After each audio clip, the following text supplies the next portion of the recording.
One of the most common uses of DNS, or the domain name system, is to translate the names that we put into our browsers into IP addresses that can be used to connect with that particular server.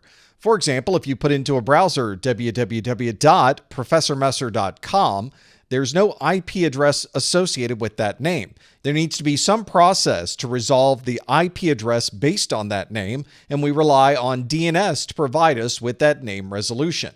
This database of names is a hierarchy, and in this video, we will look at the structure of a DNS database. We often describe this resolution process as one device that is receiving information from one DNS server. But in reality, there are many DNS servers. In fact, the root DNS servers consist of 13 separate server clusters that make up over 1,000 actual DNS servers. These DNS servers manage the top-level domains, or TLDs, of a number of different generic top levels, such as .com, .org, .net, and others. There are also country-level TLDs. Those are country codes such as .us for the United States, .ca for Canada, .uk for the United Kingdom, and so on. Here's an example of a DNS hierarchy. This starts at the very top of the tree, which is a single period or dot. Underneath that is the top-level domains, such as .com, .net, and others. And then you can have other names underneath those, such as Professor Messer. For example, you could have www.professormesser.com, all found by following this hierarchy. We refer to this as a fully qualified domain name, or an FQDN. You can structure the names used in your organization into this FQDN model. For example, you can start with professormesser.com, which incorporates everything within our domain. Underneath that name, you might have www.professormesser.com, which is the fully qualified domain name of our web server. You can continue to add onto this domain name. For example, in our organization, there is an east and a west for the domain names. And within the east, there might be servers and services with names associated with them. And in the west, there might be a separate group of services in that particular area of the domain. We use DNS to resolve the IP address of many different services. For example, a web server would be a very common resolution, but we also use this for things such as Active Directory and for application access. To be able to maintain uptime and availability of such an important service, we will often use redundant DNS servers. This means we might have 2 or more DNS servers, and we can configure our systems to use those redundant servers so that if the first server is not available, you still have another server to choose. You'll notice if you look at the configuration of your computer, there are usually 2 DNS configuration settings. This first one is for the primary DNS server. This is a DNS server that has all of the zone information for your particular DNS domain. Any changes you make to the configuration or updates to the config all happen in this primary DNS server. The secondary DNS server is not used for primary configuration changes. Instead, it receives an update from the primary DNS server. All of this zone information is pushed down to the secondary server in a read-only mode, and anything that we get from a secondary DNS server was first configured on the primary DNS server. From the end user's perspective, of course, it doesn't matter which DNS server is referenced. The same information exists in both of those, and regardless of which server was accessed, the end user has no idea if it came from a primary DNS server or a secondary DNS server. In some situations, you might not want to query a name server to provide that name resolution. Instead, you might want all of that resolution to occur on your local machine. We refer to that as a local name resolution. For example, if you have a test server, you might want to configure your system to access this test IP address for that server rather than accessing the production server itself.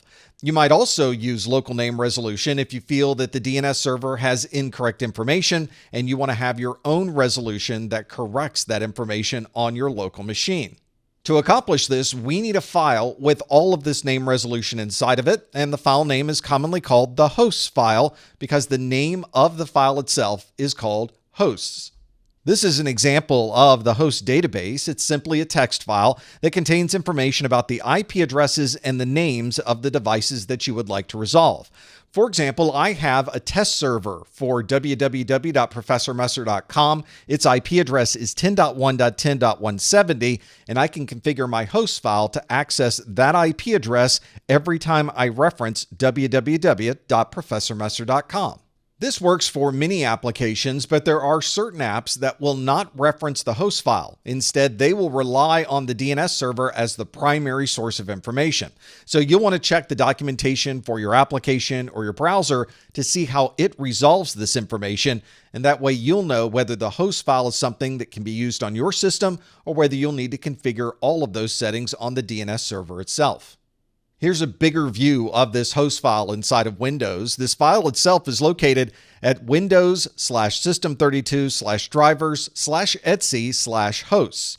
This is a file that is often stored as a read-only document. So if you want to make changes to this file, you'll have to first change the file so that you have read-write access. And once you do that, you can modify the text within this file to have the IP addresses and names that you would prefer rather than the ones that are located on a DNS server. One of the most common uses of a DNS server is to provide a forward lookup. This means that we provide the DNS server with a name and it returns with an IP address. For example, we can send the name www.professormesser.com to the DNS server, and the DNS server will respond back to us with the IP address associated with that fully qualified domain name.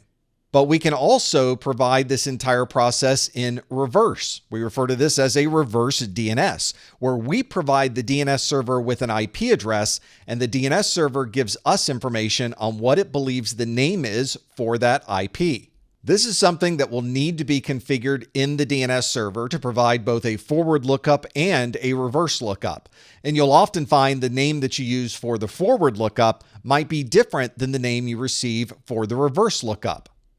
Here are the results of a forward lookup. I provided this lookup through a utility named dig. This dig utility allows me to query DNS servers. I use the dig utility with the parameters www.professormesser.com. It tells me that it's going to perform this query against the name server. It shows me information that I have requested here, such as professormesser.com, and you can see that the results in the answer section show me 3 separate IP addresses associated with www.professormesser.com. These 3 IP addresses are listed here in this order. And at the bottom of this output, we can see how long it took to perform the query and the DNS server that was referenced to provide these details. With this particular example, you can see that there are 3 separate IP addresses that could be used to access www.professormesser.com. But let's perform a reverse lookup to one of these IP addresses and see what the name is that we get back. To perform the reverse DNS lookup, I'm going to use the same dig utility, but I'm going to use the option of -x and include the IP address of 104.22.72.108. And if we look down further into the results that we get, we can see that that particular device is cruise.ns.cloudflare.com. This is because the front end to the www.professormesser.com web server is actually a front end located at cloudflare.com. And by performing the reverse DNS, we can see the actual name of that server appear. When you receive the results of a DNS query, those are often provided to you through a server that is caching that information. But occasionally you would like to get information from the primary DNS server for that domain. We refer to that primary device as the authoritative server. That means that that DNS server is the one that is the authority for that entire DNS zone. If you're accessing a DNS server or receiving a result from a DNS server that is not the authority, then it would be a non-authoritative server. So it may be a secondary server that's receiving a copy of the zone files from the authoritative server, but in many cases, it's usually a server that is caching this information to make that DNS query much faster. For example, I used the NSLOOKUP utility to perform a DNS query of www.professormesser.com, and you can see that the server that was used for that lookup was 9.9.9.9, which happens to be a DNS server that is hosted by Google.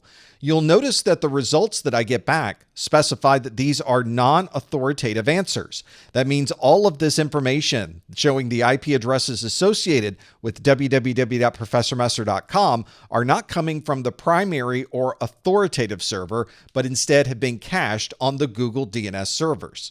One of the challenges you have with information that's cached is that information could be outdated. If I make a change to the IP addresses in my authoritative server, there may be cached IP addresses on a non-authoritative server that are still providing incorrect information to end users. Fortunately, we can specify how long a non-authoritative server will keep that information cached. At the end of that time frame, the non-authoritative server will delete those details, and any subsequent queries for that domain name would need to go all the way to the authoritative server so that information could be cached again. We refer to the amount of time that a non-authoritative server will maintain that cache as a time to live, or a TTL. That time to live is added to the configuration file of the authoritative DNS, and it's listed as the number of seconds that that information is allowed to be cached. We can see this time to live when we perform a DNS query. For example, if you use dig to perform a query of www.professormesser.com, you can see that the results are showing 3 different IP addresses, but you'll also see that there are some numbers included on each line of those IP addresses, the number 300. This specifies that this information will only stay in a cache for 300 seconds, so you know that the IP addresses that you're resolving are going to be 5 minutes old or less. DNS commonly uses recursive DNS queries to populate those local DNS servers and cache that information so that we're able to obtain those resolutions as quickly as possible. This is part of the overall efficiencies associated with DNS and allows us to have many different DNS queries taking place, but minimize the amount of overall network traffic. The DNS server itself is the one doing all of the hard work behind the scenes. The end user never sees any of these recursive queries. And then once the original recursive query is done, we have information that's now cached on our local DNS server, and any subsequent requests for that domain name will come from our local server in the cache. Let's look at how this recursive DNS query occurs. Let's first assume that no previous queries have been made for this domain name, so nothing is hidden or stored within any caches. We start with the device making the request. We refer to this device as the resolver. This resolver is going to make a request to your local DNS server. So in this case, we're looking for the name www.professormesser.com. If your local DNS server is one that is managed by your company, or it's one that may be at a third party, such as Google, that name of www.professormesser.com is not going to exist in that particular DNS database because the DNS server used by our domain is located at a different provider. So how does our local name server know where to find that particular information? Fortunately, the local DNS server is configured with a root server IP address. So the local name server is going to make a request to the root server asking for www.professormesser.com. The root server doesn't contain that information, but it does know where the .com name server is, and it provides that information to your local name server. The local name server is then going to make a request to the .com name server. The .com name server does have a record that shows where the primary DNS is for the domain professormesser.com, and it provides the answer of that IP address back to the local name server. Now the local name server knows exactly where the primary DNS server is, and it makes a direct request to the professormesser.com name server. And of course, that server will know exactly the IP address for www.professormesser.com, and it will provide that information back to your local name server. Now that that information is back at the local name server, it can provide the answer back to your workstation, and it will cache that information so that any subsequent requests will simply query the local name server, and the local name server will be able to respond back immediately. DNS is a protocol that has been around for a very long time, and when it was first created, there was not a lot of work put into security of the protocol. Information for DNS is usually sent in the clear, and if someone was monitoring your DNS queries, they could at least have an idea of the services or the names of devices that you're trying to access. Another challenge is that the results that we're getting from DNS are not authenticated. So we're never quite sure if we're receiving legitimate responses from a DNS server or if the responses that we're receiving may be from a third-party or spoofed DNS server. One way to resolve this is to use DNSSEC. This is domain name security extensions where the responses that we get from these DNS servers are digitally signed. This means that we can verify that the information that we're receiving really did come from a trusted source and the information contained within that DNS response has not been modified by a third party somewhere along the transmission. DNSSEC does require additional changes and configurations on your DNS server, but it does provide a much more secure method of name resolution. Even though this information has now been digitally signed and we can confirm that we're receiving information from a trusted source, the information that's being sent is still in the clear, which means anybody capturing that traffic can see the host names that you're trying to access. One way to resolve this is to encrypt all of the traffic to and from the DNS server. One method of encrypting this data is through DNS over TLS, or DOT. This allows you to send the DNS traffic over a different TCP port than usual. By default, it's TCP 853, and it encrypts all of that information using very similar protocols to what we use when we are encrypting web server communication. Another form of encrypting this DNS information is to send DNS over HTTPS, or DOH. This is going to send all of that DNS information over a very standard HTTPS packet. This is the same process of communication that we use to send and receive encrypted data to a web server. And if you were to look at a packet capture, you would see traffic that looked exactly like encrypted web server traffic that's being communicated over TCP port 443.